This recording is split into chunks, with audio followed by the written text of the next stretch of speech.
பார்த்து வருகிறோம். வேளாங்கண்ணியில் மாதா பேராலய திருவிழாவையொட்டி நாளை முதல் கடலில் குளிக்க தடை விதிக்கப்பட்டிருக்கிறது. திருவிழா நடக்கும் 10 நாட்களும் வேளாங்கண்ணி ஆலயம் வரும் பக்தர்கள் கடலில் குளிக்க அனுமதி மறுக்கப்படுவதாக தெரிவிக்கப்பட்டிருக்கிறது. இது தொடர்பான விவரங்களுடன் செய்தியாளர் பாலமுத்துமணி இணைந்திருக்கிறார். பாலமுத்துமணி, விவரங்களை பதிவு செய்யலாம்.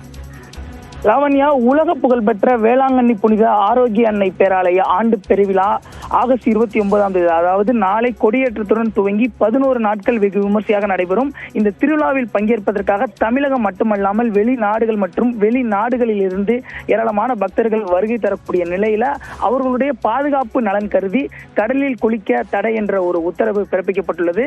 இந்த தடை உத்தரவானது தொடர்ச்சியாக இந்த திருவிழா நடைபெறும் நாட்கள் முழுமைக்கும் நடைமுறையில் இருக்கும் என்பதுதான் அண்மை செய்தியாக நாம் பார்த்து வருகிறோம். அதாவது ஏற்கனவே கடற்கரையில் பாதுகாப்பு பணியை பலப்படுத்தி இருந்தாலும் பக்தர்கள் எதிர்பாராத விதமாக கடலில் குளிக்கும் போது ஏதேனும் அசம்பாவித சம்பவம் ஏற்படும் என்பதற்காக இந்த தடை உத்தரவு பிறப்பிக்கப்பட்டுள்ளது. மேற்கொண்டு கடற்கரை அழகை ரசிக்க மட்டுமே அவர்களுக்கு அனுமதி என்பது வழங்கப்படும். குறிப்பாக அந்த கடற்கரை முழுவதுமாக, அதாவது கிட்டத்தட்ட ஒரு 1 கிலோமீட்டர் தூரத்திற்கு தடுப்புகள் கொண்டு அமைக்கப்பட்டு பலத்த போலீஸ் பாதுகாப்பும் அங்கு போடப்பட்டுள்ளது.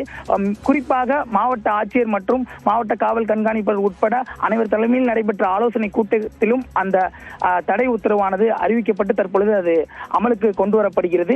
மேற்கொண்டு திருவிழா நாட்களில் பாதுகாப்பு நலன் கருதி பல்வேறு இடங்களில் சிசிடிவி கேமராக்கள் பொருத்தப்பட்டும் அதே போல கண்காணிப்பு கோபுரங்கள் அமைக்கப்பட்டும் இந்த பாதுகாப்பு பணிகள் என்பது தீவிரமாக மேற்கொள்ளப்பட்டு வருகிறது.